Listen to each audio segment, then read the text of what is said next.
Je cède tout de suite la parole à Ernest de Koninck, passe-gouverneur, président de la commission fondation du district, qui nous fera le mot d'introduction et qui présentera notre orateur. Bienvenue aussi à vous, amis et amis rotariens. De Comines à Gerpine, voire même peut-être jusqu'à Chimay-Couvin, de Bruxelles, et quand je dis Bruxelles, ce sont évidemment les 17 clubs de Bruxelles que je vise, à Beaumont-Herculine ou Toin-Toudini, mon cher gouverneur élu. Je crois ainsi avoir un peu croisé l'ensemble de notre district. Vous êtes là et votre présence ce matin, après non pas une, mais deux premières tentatives qui ont échoué, puisqu'en mars 2020 déjà, notre vaste gouverneur Patrick Potty nous avait proposé d'organiser un séminaire qui a dû être annulé à la dernière minute. Et cette année rotarienne-ci, au mois de novembre, ça a été rebelote, quelques heures avant le moment où nous allions entamer nos travaux. Et donc c'est depuis pratiquement plus de 2 ans que nous ne nous sommes plus réunis. Vous témoignez ainsi toujours de votre attachement à notre fondation, votre fondation, qui, et nous y reviendrons, Daniel et moi, puisque la formation, subvention, etc., sera commentée en duo par Daniel et moi. Notre fondation constitue un des 3 piliers de notre organisation. Mes salutations vont bien sûr également aux assistants du gouverneur. Ils sont d'une aide précieuse, non seulement pour le bon fonctionnement du district, mais également et particulièrement pour la tâche très lourde du gouverneur. Soyez remerciés, chers amis assistants, de tout ce que vous faites pour le district. J'ai pu apprécier la qualité de votre travail durant mon gouvernorat. Je n'oublie pas non plus, bien sûr, de saluer plutôt nos vastes gouverneurs. Ils sont au moins 2, je pense, Paul, le doyen, et Luc, beaucoup plus jeune. Soyez, les amis, le bienvenu à nos côtés aujourd'hui. Cela témoigne toujours de votre attachement à notre fondation qui, comme je le dis, est vraiment l'outil économique financier, le bras financier de notre Rotary depuis maintenant plus de 100 ans, puisque c'est en 2017 que la fondation a été créée. Chers amis, il m'appartient maintenant, puisque je n'ai que 5 minutes, et j'ai bien peur qu'il soit déjà à peu près épuisé. Chers amis, il me vient maintenant l'honneur de vous présenter Monsieur Jacques Van de Strik. Cher Jacques, soyez le bienvenu. Nous sommes ici aujourd'hui tous réunis pour entendre ton message. Tu as, je crois, sous les yeux, ou Benoît le fera, le thème de ton intervention. Ce sera certainement un soutien pour nous tous, rotariens, d'entendre le témoignage de quelqu'un qui voit évidemment les choses sous un autre angle. Tu y reviendras, je ne vais pas épuiser ton sujet. Permets-moi néanmoins de rappeler à nos amis que tu as un profil, on dirait dans le monde économique, un profil un peu atypique, puisque tu as une formation qui était au départ, sauf erreur de ma part, tournée vers la santé. Tu as d'abord entamé des études d'infirmier, puis après tu es passé à la vitesse supérieure en faisant 1 voire 2 licences en sciences hospitalières, ensuite des post-graduats en gestion d'entreprise et en relations industrielles. Après une courte expérience en Belgique, tu t'es tourné, mais toi tu es resté beaucoup plus longtemps que moi, tu t'es tourné vers l'Afrique. Et tu as d'abord été pendant une bonne année, je crois, dans un pays qui était à l'époque, 5 ans, pardon, pendant 5 ans dans un pays qui était à peu près dans l'état du Yémen et hélas peut-être aussi bientôt dans l'état de l'Ukraine. Tu as, dit-on, été totalement esselé voire carrément seul, pour parfois effectuer des interventions chirurgicales d'urgence et en prenant en particulier soin également des victimes du choléra. Je puis comprendre que ça n'a pas dû être très facile. La suite de ta carrière est tout aussi étonnante puisque tu as passé plus de 25 ans de ta vie en Afrique du Sud et tu as eu apparemment que des compliments durant ces 25 ans puisqu'ils t'ont nommé en fin de parcours consul à vie de Belgique pour l'Afrique du Sud. Puis vient bien sûr, en 2008, si je ne me trompe pas, ce que j'appellerais la période banque alimentaire. Tu commences au bas de l'échelle, puisque tu commences à Moucron, hein, qui est très cher à certains d'entre nous, n'est-ce pas, Marité? Tu passes ensuite, dans ton CV, on parle encore du Hainaut occidental, maintenant on doit dire le Wapi, hein, le Wallonie-Picarde, pour ensuite prendre la région de Mons-Borinage et enfin toute la Belgique. Et tu commences en octobre 2017 une carrière internationale qui va certainement te mener à l'ONU dans quelques années, président de l'European Federation of Food Banks. Sous ta présidence, tu as eu l'occasion de rencontrer le pape François, avec qui tu t'es entretenu. Il aurait dit que ton travail en faveur de la lutte contre le gaspillage était remarquable. Et toi-même aurais dit quelque chose que j'ai quand même retenu, et je le cite. Tu as dit « Les banques alimentaires ont fait comme si la Covid ne les concernait pas sur le plan de leur fonctionnement interne. » Je crois que certains d'entre nous auraient pu s'inspirer de cette réflexion et surtout de ce constat, puisqu'il est vrai que nous avons parfois laissé tomber les bras, peut-être un peu trop vite, alors que nous aurions pu continuer à mener nos actions, peut-être d'une autre façon. Je me souviens d'une expression de notre précédent président international qui disait que tout compte fait, la crise sanitaire ouvrait des opportunités et permettait de faire des choses que l'on n'aurait pas faites sans cette crise. Mon temps est épuisé, Jacques, je vais dès lors te céder la parole en te laissant le soin de t'exprimer sur le rôle de l'associatif dans la lutte contre la pauvreté, par le biais notamment, je suppose, des banques alimentaires. Bienvenue, Jacques.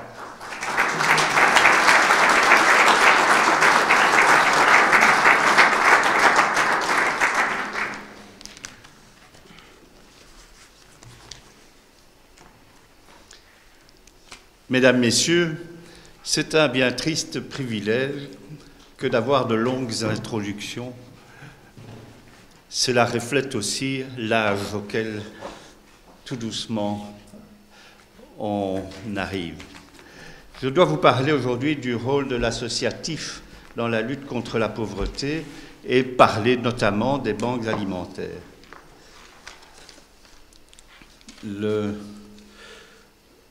Je vais aborder le sujet avec humilité parce que d'abord, il est extrêmement large. L'associatif, qu'est-ce que ça veut dire? La pauvreté a tellement de facettes que ce n'est pas en quelques dizaines de minutes que l'on peut épuiser le sujet. Je vais essayer de le faire en partant un petit peu de considérations générales sur l'associatif, en vous expliquant aussi le mieux possible ce que ça représente au niveau européen et même mondial, en arrivant ensuite aux banques alimentaires, en vous parlant un tout petit peu des banques alimentaires en Europe, et puis en me référant à ce que je connais mieux, ou le mieux, c'est mon expérience en tant que président d'une banque alimentaire locale, que je ne suis plus,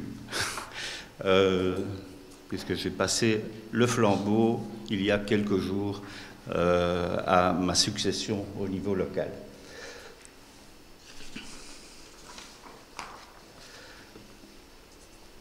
Alors, parlons tout d'abord de l'importance du secteur associatif en Europe. c'est loin d'être banal, le secteur associatif. En Europe, il a un poids considérable.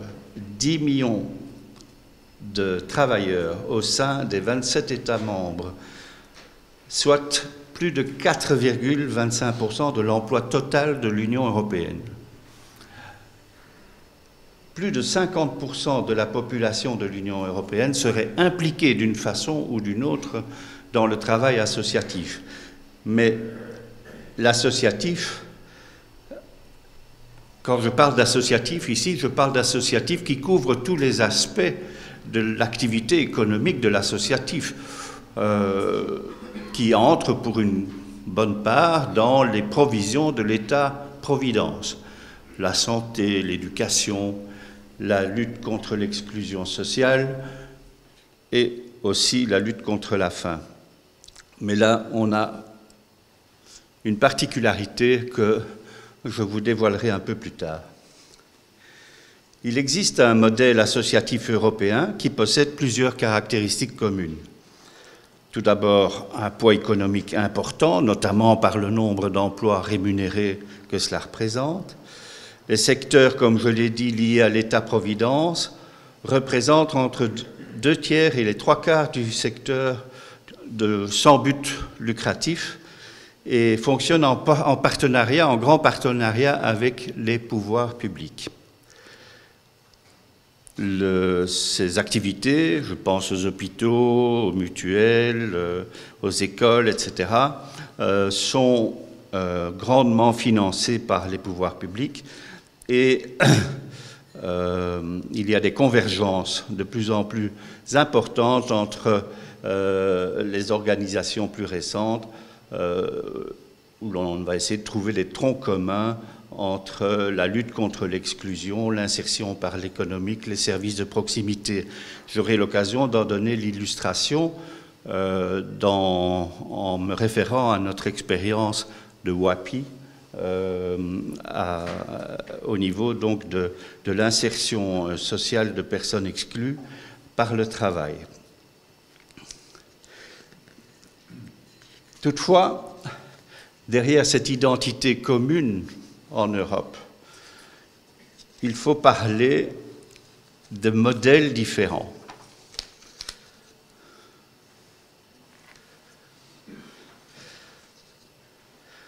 Alors, comme vous pouvez le voir, ici, j'ai essayé de simplifier au maximum les choses, tout en disant dès le départ que cette classification entre modèle rhénan, scandinave, libéral ou méditerranéen est une classification un petit peu brutale, car finalement, tous ces modèles s'entrecroisent assez facilement et certaines caractéristiques de l'un peuvent se retrouver dans les caractéristiques de l'autre. Mais pour la clarté de l'exposé, je pense qu'il est utile de parler du modèle rhénan, par exemple, dit aussi modèle corporatiste, qui existe en Allemagne, en Autriche, en Belgique et aux Pays-Bas, dans une moindre mesure en France. C'est un secteur associatif qui pèse très lourd dans ces pays-là. Il est caractérisé par des organisations puissantes, souvent anciennes, très institutionnalisées et professionnalisées. Les grandes associations sans but lucratif sont financées essentiellement par l'État et la sécurité sociale, conformément au principe de subsidiarité qui implique que les décisions, le pouvoir décisionnel est pris le plus près possible de la mise en œuvre. Donc on essaye l'État, par exemple, va financer des hôpitaux, mais la gestion de l'hôpital est entièrement confiée sans interférence de l'État, sans trop d'interférence de l'État, à la direction locale. Donc il y a une autonomie, malgré un financement très important, il y a une autonomie du monde associatif dans leur gestion et dans leur politique de développement. Le modèle libéral concerne plutôt le Royaume-Uni, l'Irlande et certains pays d'Europe centrale et orientale. Il repose sur les organisations de volontaires, c'est-à-dire qu'il insiste sur l'importance symbolique du bénévolat, fondé sur une longue tradition individualiste d'initiatives privées charitables. Aux côtés de nombreux bénévoles travaillent des salariés, qui sont tous très professionnels, bien sûr, et elles bénéficient d'un financement public contractuel, donc c'est projet par projet, tout en relation étroite avec les collectivités locales, parfois en concurrence avec d'autres organisations sans but lucratif ou avec les entreprises classiques. Le modèle scandinave, et ça je suppose que vous vous en doutez bien, le modèle scandinave regroupe la Suède, la Finlande et le Danemark. Ce modèle repose sur des organisations très légères, fédérées par champ d'intervention. L'État-providence fournit lui-même les services éducatifs, les services sanitaires, les services sociaux, et les rares organisations sans but lucratif qui interviennent dans ces domaines comblent les lacunes de l'État-providence, selon un modèle de subsidiarité inversé. Là, c'est l'État qui dit à l'association ce qu'elle doit faire. Et dans ces domaines, les financements publics sont aussi importants, ce qui est un petit peu une règle générale. C'est assez curieux de voir que la Fédération européenne des banques alimentaires, comme le président l'a dit plus justement, la European Food Bank Federation, compte 30 membres, 30 États dans son sein, mais ni la Suède ni la Finlande n'en font partie, parce qu'il n'y a pas d'activité associative importante dans ces pays-là. C'est l'État qui prend en charge toutes les carences sociales et en charge. Le modèle méditerranéen s'applique, lui, à l'Italie, l'Espagne, le Portugal et la Grèce. Ces pays ont un secteur associatif moins développé que les précédents en raison des restrictions importantes qui les ont frappés au cours de l'histoire, marquées par des conflits importants entre les églises et l'État. Le réseau scolaire et les services sociaux catholiques et orthodoxes restent cependant importants. Les mutuelles et les coopératives y sont fortement développées. Les ressources du secteur sans but lucratif méditerranéen reposent sur un financement public substantiel, lui aussi. Donc, la description de ces modèles différents explique aussi la complexité qu'il peut y avoir à coordonner les politiques dans différents pays pour atteindre l'objectif des banques alimentaires qui est la lutte contre le gaspillage et contre l'insécurité alimentaire. Mais donc ces modèles, comme je vous l'ai dit, simplifient la réalité. Des processus d'hybridation ont lieu continuellement et les variantes ne doivent pas masquer la réalité d'un modèle européen du secteur sans but lucratif qui est une composante de l'Europe sociale en partenariat avec les systèmes de protection sociale généreux. Alors, la pauvreté, je vais passer brièvement en revue la pauvreté en Europe. Je vais commencer par le logement avec... Vous me direz, ça n'a rien à voir avec les banques alimentaires. Je crois que c'est important de voir les choses dans une perspective un peu plus large. Et c'est le paradoxe de notre époque. En 2022, nous disposons de nombreuses technologies qui nous permettent, par exemple, de passer à des maisons passives, avec une consommation d'énergie très faible, voire nulle. Mais nous n'avons pas réussi à promouvoir une réalisation simple. Pardon, est-ce que je peux vous demander un verre d'eau? Merci.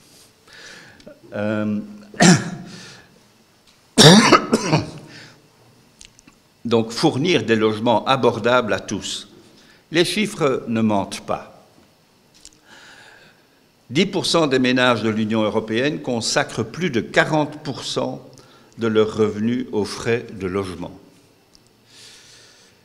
Plus de 15% vivent dans des conditions de surpeuplement. Près de 14% dans des conditions humides. Ce sont clairement les conséquences de la hausse des prix des maisons et des loyers. Les groupes sociaux défavorisés sont particulièrement touchés, dont beaucoup... Merci beaucoup.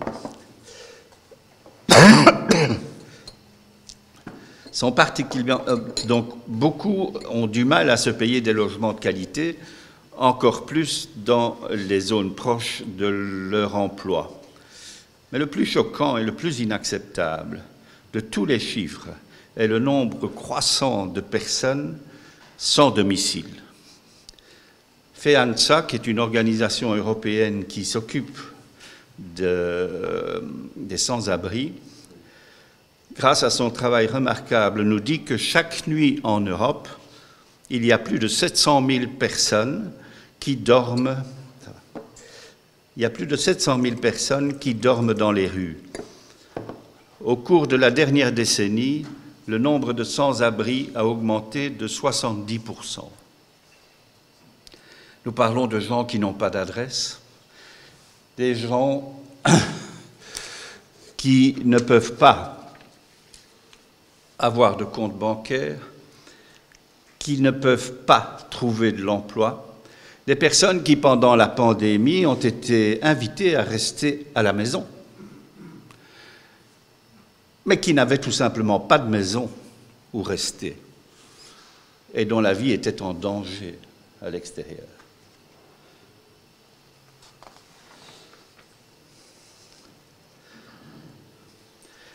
Si on regarde ce petit graphe ici,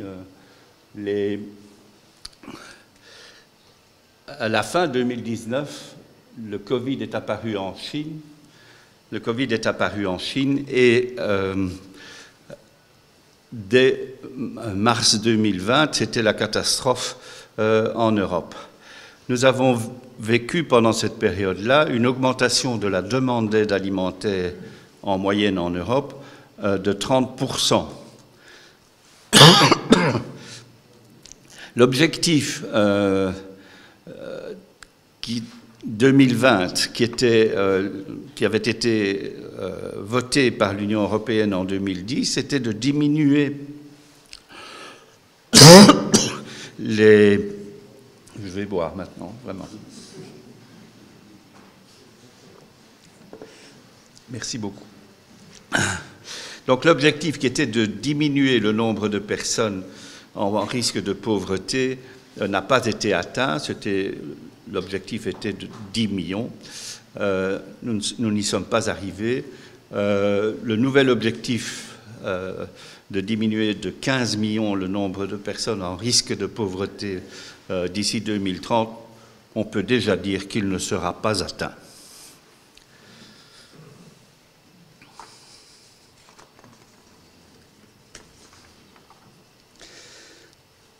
Alors, l'insécurité alimentaire, c'est quoi? Selon le Comité de la sécurité alimentaire mondiale, une personne est en situation de sécurité alimentaire lorsqu'elle a la possibilité physique, sociale et économique de se procurer une nourriture suffisante, saine et nutritive, lui permettant de satisfaire ses besoins et préférences alimentaires pour mener une vie saine et active. 4 dimensions à cette sécurité alimentaire: l'accès à la nourriture, la disponibilité, y a-t-il des quantités suffisantes de nourriture disponible, la qualité nutritionnelle de l'alimentation disponible et la stabilité. La stabilité, comment se comportent les prix, les coûts et le pouvoir d'achat. La guerre entre la Russie et l'Ukraine entraîne une hausse record du prix des matières premières alimentaires. Le blé, l'huile, le soja, l'huile de tournesol notamment, et de l'énergie aussi. L'Europe et de nombreux pays dépendant des importations de ces denrées se préparent à vivre une profonde crise alimentaire. Les conséquences seront plus difficiles pour certaines régions du monde, notamment l'Afrique. Le Moyen-Orient et l'Asie seront également touchés, car ces pays et ces régions dépendent à plus de 50% des importations de blé russe et ukrainien. Le directeur général de l'Organisation des Nations Unies pour l'alimentation et l'agriculture, la FAO, pointe une réduction d'une ampleur dramatique des exportations de blé, aliment de base pour plus de 35% de la population mondiale. Où en est la sécurité alimentaire dans le monde? 660 millions de personnes pourraient connaître la faim d'ici 2030. L'insécurité alimentaire modérée ou grave a augmenté depuis 2014. Près d'une personne sur trois, 2,370 milliards de personnes, n'ont pas eu accès à une nourriture adéquate. Près de 12% de la population mondiale, c'est-à-dire 928 millions de personnes, étaient en situation d'insécurité alimentaire grave en 2020. Plus de 9 enfants sur 10 dans le monde souffrent d'un retard de croissance. C'est ce qui ressort, en tout cas, de la version 2021 de l'état de la sécurité alimentaire et de la nutrition dans le monde, publiée par la FAO, dont je viens de citer un autre extrait. Pour ceux qui connaissent la FAO, je peux vous dire que ce n'est pas une institution fantaisiste. Lorsqu'elle publie quelque chose, les études ont été faites et elles ont été faites avec une rigueur absolue. Vous savez que des objectifs ont été définis au niveau des Nations Unies de manière à assurer le futur de notre planète. Et l'objectif fin zéro, un de ces objectifs, fin zéro à l'horizon 2030, ne pourra pas être atteint. Pourquoi? La pandémie, les conflits, la variabilité du climat, les phénomènes climatiques extrêmes et les ralentissements économiques.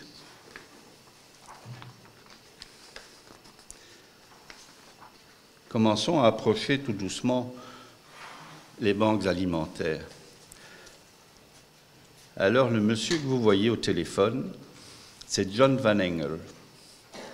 Alors, ce n'est pas un Belge, ce n'est pas un Flamand, c'est un Américain. C'est lui qui, un jour, confronté avec une mère de famille qui allait chercher dans les poubelles d'un grand magasin de quoi nourrir sa famille, s'est dit, mais il y a là peut-être une idée à exploiter, il y a peut-être quelque chose à faire, et il a fondé en 1967 la première banque alimentaire à Phoenix, en Arizona, et cette banque alimentaire est devenue un petit peu le Vatican des banques alimentaires, si je peux employer une autre référence papale. Et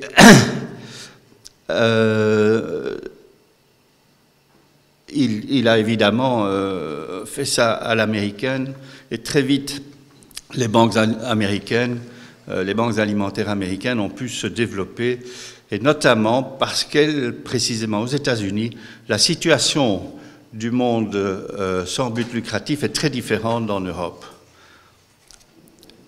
Et comme nous sommes un petit peu en filiation vis-à-vis de John Van Engel, eh bien nous avons hérité aussi avec cette filiation américaine certaines caractéristiques qui nous distinguent des autres associations qui luttent contre un des effets de la pauvreté qui est la faim et un des effets de de la gabegie alimentaire qui est le gaspillage alimentaire. Donc le secteur sans but lucratif américain est très différent. Par son poids économique, il est de loin le plus important du monde. Il a un budget de 500 milliards de dollars. Ils emploient aux États-Unis 8 600 000 personnes, soit 7,8% de l'emploi total. Nous en sommes à 4,25%. Auxquels s'ajoutent 5 millions de bénévoles, équivalent temps plein.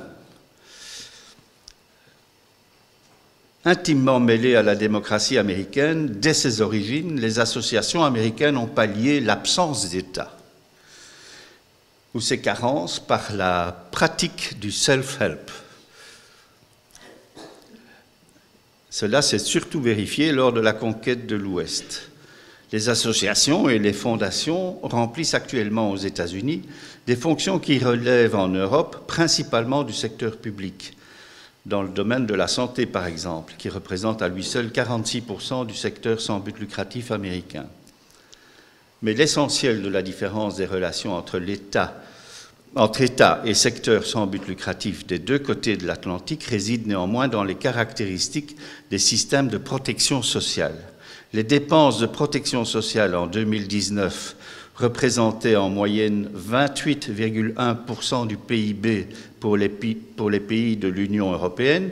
Alors, ça c'est une moyenne, mais ça va de 15,3% pour la Roumanie à 31,3% pour le Danemark, modèle scandinave. Pour la Belgique, il s'agit de 28,9%, alors qu'elle ne s'élève aux États-Unis qu'à 16,5%.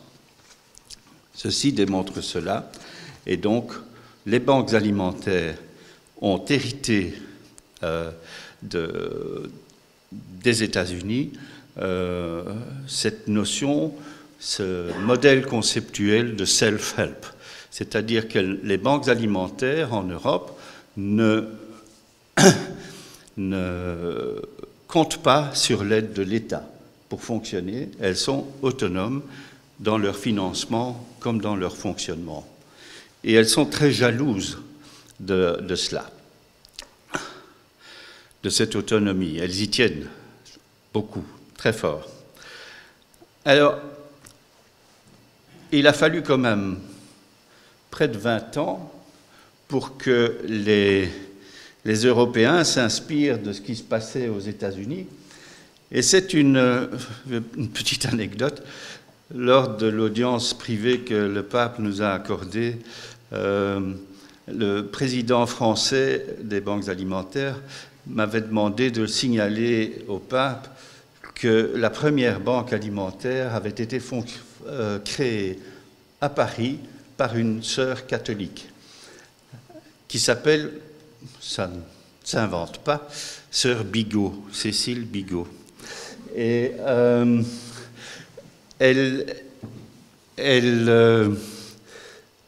et donc, lorsque le président français, vous savez, après l'entretien, etc., tout le monde défile devant le pape pour lui serrer la main et lui offrir des pralines et que sais-je. Et donc, lorsque le président français s'approche du pape, je signale au pape, vous savez, c'est une sœur catholique qui a créé la première banque alimentaire en Europe. Je suppose que ça vous fait plaisir. Alors, il se retourne, il a un sens de l'humour assez piquant. Il dit, bon, il faut bien admettre que de temps en temps, elle sait faire quelque chose de bien.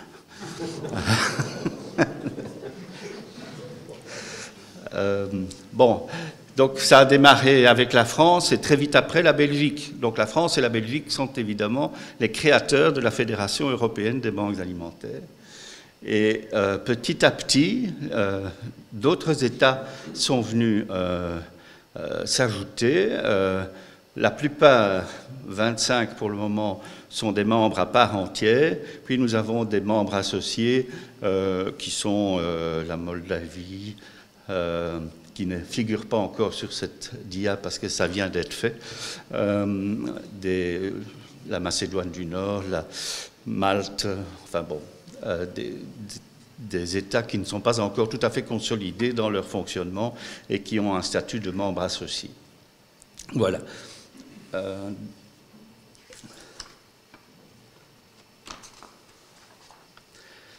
Alors, quel est le public cible de l'aide alimentaire gratuite?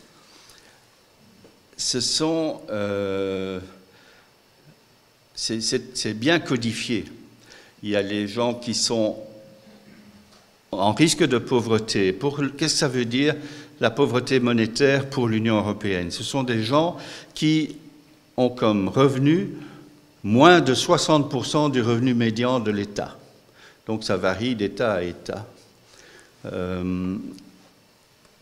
Ce sont aussi des gens qui ont un emploi instable ou insuffisant, ou moins de 20% du temps disponible est travaillé.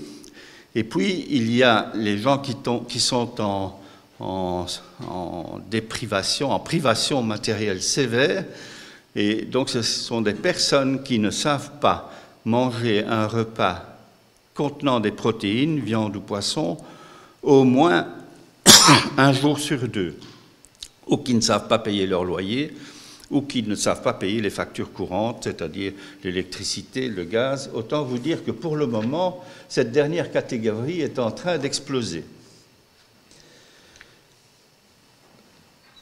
Or, que voyons-nous?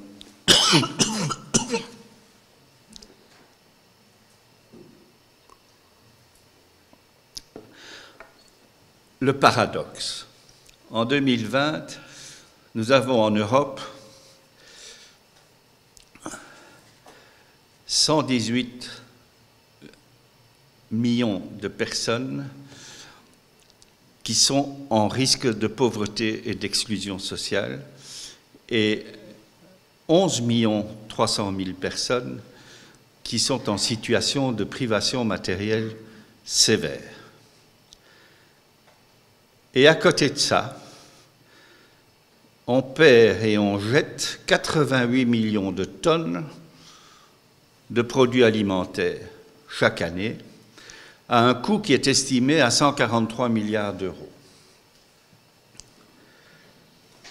Ne me demandez surtout pas comment on arrive à ce chiffre. Ils viennent d'Eurostat. C'est tout ce que je peux vous dire à ce propos-là. Mais c'est un paradoxe consternant.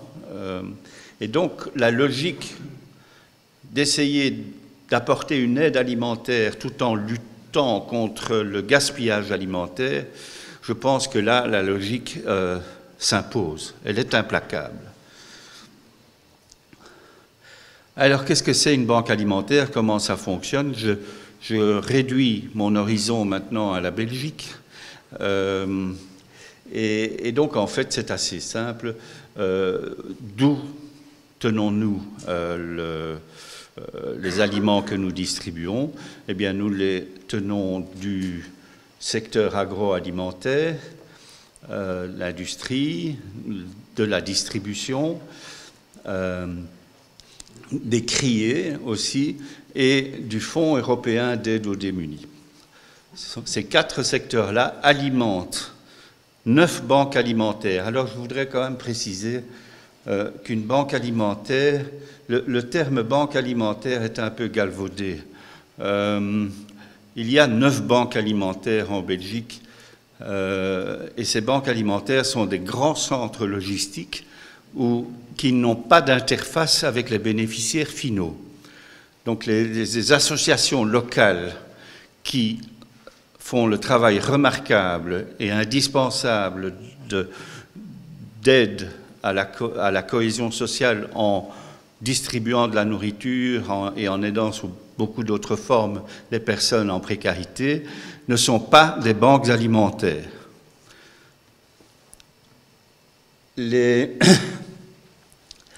Donc, il y a 9 banques alimentaires en Belgique qui concentrent donc les les aliments qui viennent des différentes sources, qui les transportent, qui les contrôlent, qui les stockent suivant les températures qui sont adaptées, et puis qui les distribuent à des associations caritatives locales. En Belgique, 618 associations caritatives.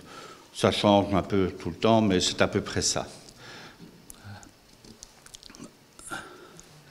Donc, si le modèle conceptuel étant ce qu'il est, je vais tout doucement arriver au terrain. Je voulais vous parler de notre banque. Et quand je dis notre banque, c'est une banque alimentaire qui peut s'enorgueillir d'avoir des rapports très chaleureux avec la communauté rotarienne de notre région. Donc nous avons une banque qui a 3 dépôts, un à Moucron, un à Froyenne et un à Mons.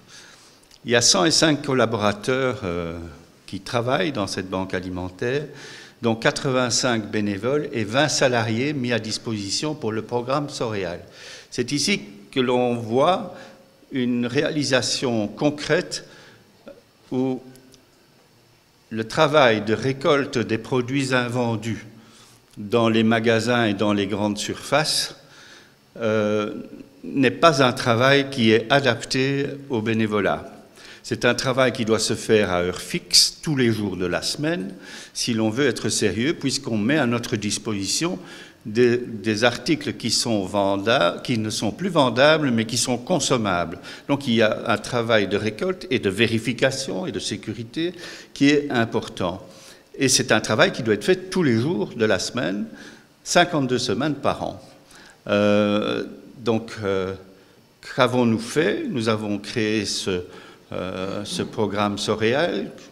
C'est un acronyme pour Solidarité Réseau Alimentaire.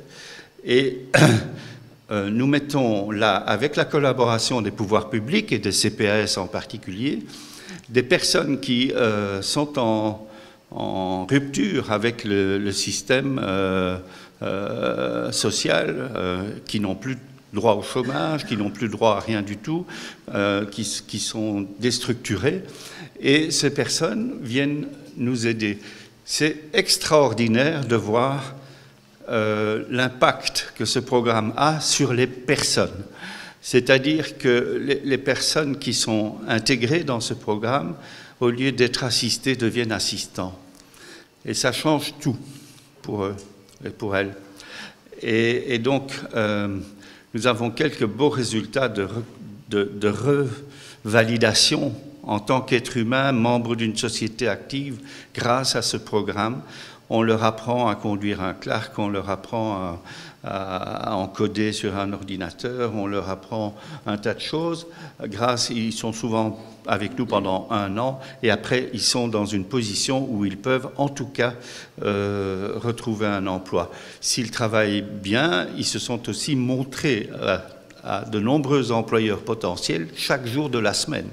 Et souvent, ce sont ces employeurs qui disent « Tiens, on a remarqué chez vous telle personne, tente bien travailler, on a besoin de quelqu'un, est-ce que vous pouvez nous mettre en contact ?» Donc ça, c'est un programme qui montre, je pense, qu'on va plus loin que de la distribution du colis alimentaire. On va plus loin, on s'intègre, on essaye d'adresser la détresse sociale sur plusieurs champs d'action. Donc nous avons 72 hommes, 13 femmes dans nos bénévoles. Elles prennent une place très importante d'ailleurs, puisque 4 d'entre elles font partie de notre conseil d'administration, 4 sur 12. Ce conseil se réunit 10 fois par an. Et pour vous donner une idée de l'impact que cela représente, en 2021, nous avons distribué plus de 2 millions de kilos à 53 centres de distribution pour 10 102 personnes en moyenne. soit 410 repas par bénéficiaire par an. Si l'on accepte qu'un repas vaut 3 €, et vous admettrez que ce n'est pas énorme, eh bien l'impact économique serait de 1 231 € par an par personne aidée. Dans les personnes aidées, vous avez des familles. Beaucoup sont d'ailleurs des familles monoparentales. Chez nous, 70% sont des familles monoparentales et 55% des bénéficiaires ont moins de 24 ans. Évidemment, le Covid a semé la pagaille chez les étudiants qui ont perdu leur emploi, tous ceux qui financent leurs études par le travail, ils ont perdu leur emploi, souvent des emplois qui n'étaient pas déclarés, etc. Et donc là, nous avons dû développer et intervenir pour pouvoir aider les étudiants. C'était une nouveauté du Covid. Mais c'est vous dire que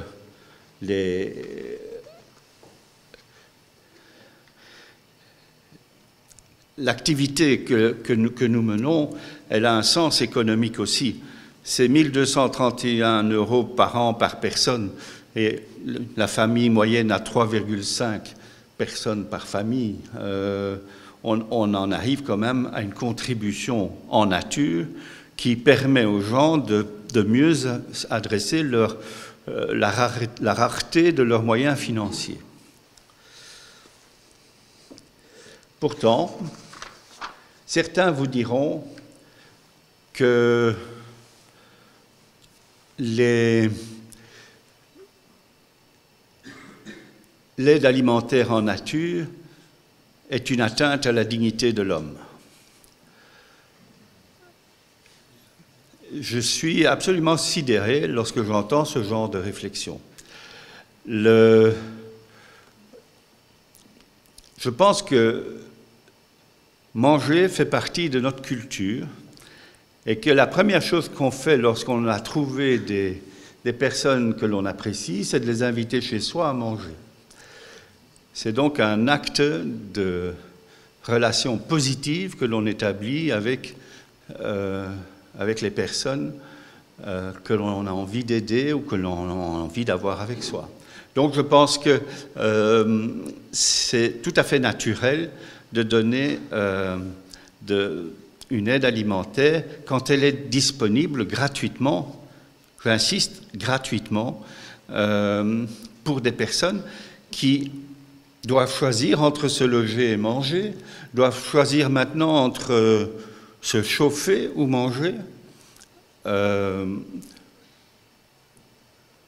Les philosophes du bien social peuvent continuer à dire et à écrire que cela ne contribue pas à la dignité de l'homme.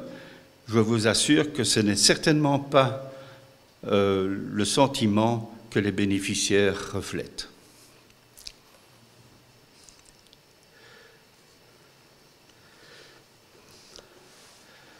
L'origine des aliments que nous distribuons est démontrée ici. En fait, plus ou moins 4 grandes origines. La première, la verte, là, 29%, c'est ce que nous ramassons tous les jours dans les magasins. C'est énorme. Ça représente 661 000 kilos sur l'année 2021. Au niveau qualitatif, nous avons une distribution qui est satisfaisante entre les sucres lents, les sucres rapides, entre les protéines. Vous voyez, les protéines viande et poissons sont là. Lorsqu'il y a 10 ans, j'ai repris la présidence de cette banque alimentaire, il n'y en avait pas, c'était 0.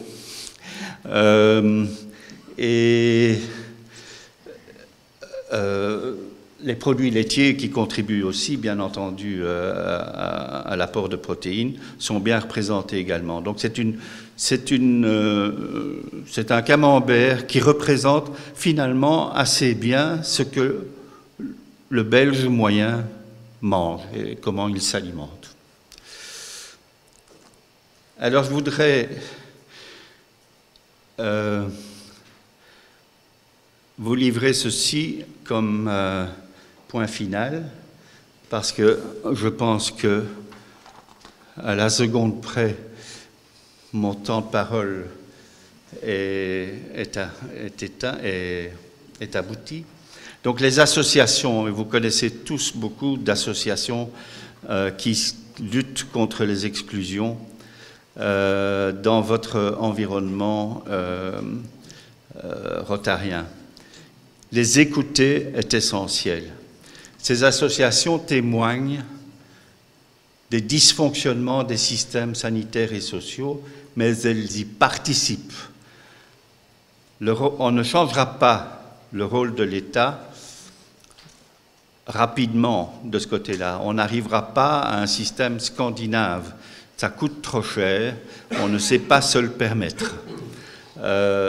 Et donc je pense qu'il est capital et crucial, si vous souhaitez aider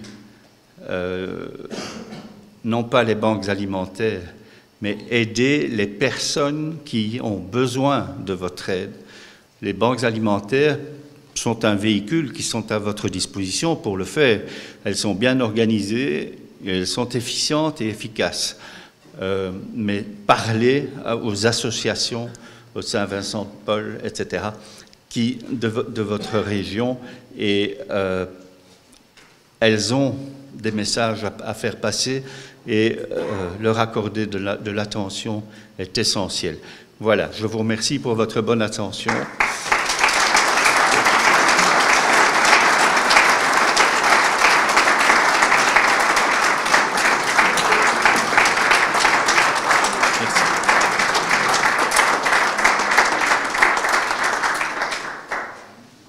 Je crois, cher Jacques, que ces applaudissements valent mieux qu'un nouveau discours de ma part, mais crois-moi, je pense que tu as ouvert pas mal de conscience ici aujourd'hui, et nous allons continuer, notre organisation en général et notre fondation en particulier, à nous battre pour tous ceux qui se trouvent sur le bord du chemin et qui ont tant besoin de nous. Un tout grand merci.